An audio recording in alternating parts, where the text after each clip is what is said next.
हाथ रख के बैठ जाते हैं। अब क्या होगा, अब कैसे होगा? रामचंद्र जी अलग परेशान, लक्ष्मण जी अलग परेशान, जामवंत अलग परेशान, नीलमल अलग परेशान। हमारी जिंदगी में भी कठिन परिस्थितियां आती है। पिताजी कहीं और छटपटाते हैं तो माँ कहीं और रोती है।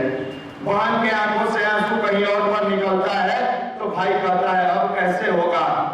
ये जितने यहाँ बैठे हैं सब अपने आप को हनुमान समझो। तुम्हारे अंदर उतनी क्षमता है, तुम्हारे अंदर इतनी ताकत है कि तुम जो चाहोगे जैसे चाहोगे अपने बूते प्राप्त कर सकते हो।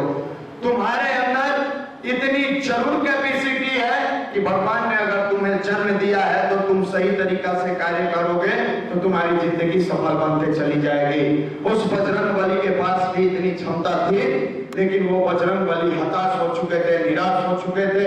उनको लगता था माता जानकी को कौन लाएगा, इतनी बड़े समुद्र को कौन लाएगा, IIT का एग्जाम कौन देगा, बैंक में सिलेबस चेंज कर दिया है कौन देगा, SSC भी CGL अगला साल से PT और मेंस ला रहा है, डिस्क्रिप्टिव आएगा कौन पढ़ेगा। अरे हनुमानो, तुम अपनी क्षमताओं को पहचानो। जब जब पूरे विश्व का इतिहास बदला है, उस इतिहास के बदलने में अगर कोई कारगर सिद्ध हुआ है तो उसका नाम युवा है। और युवा अगर अपने आप को उलट के पढ़ता है, युवा को उलट कर पढ़िएगा तो वायु होता है, और वायु जब अपनी प्रचंडता पर होती है तो पुराने से पुराने जड़ को उखाड़ के रख देती है। इसी के युवा के बारे में रणधारी सिंह दिनकर लिखते हैं, मेहंदी जब साथी है प्रहार बनती ललनाओं की श्रृंगार, सच है जब विपत्ति आती है कायर को ही दहलाती है, वीर नहीं विचलित होते क्षण एक नहीं धीरज होते, कम ठोक ढेलता है जब नर पर्वत के जाते पांव खड़ मानव जब जोड़ लगाता है पत्थर पानी बन जाता है। इसके अंदर इतनी क्षमता है कि ये पत्थर को भी पानी बना देता है। इसके अंदर इतनी क्षमता है कि ये दुनिया के असंभव को भी संभव कर देता है।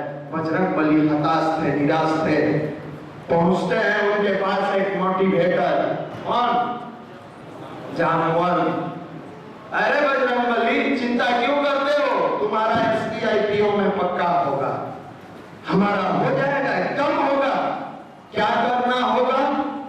तुम अपनी शक्ति को पहचानो, अपनी क्षमताओं को पहचानो, अपनी एनर्जी को पहचानो। तुम्हारा इस बार स्टेट बैंक PO 100% तो होगा। आप कहते हैं स्टेट बैंक होगा, यहाँ TET होइए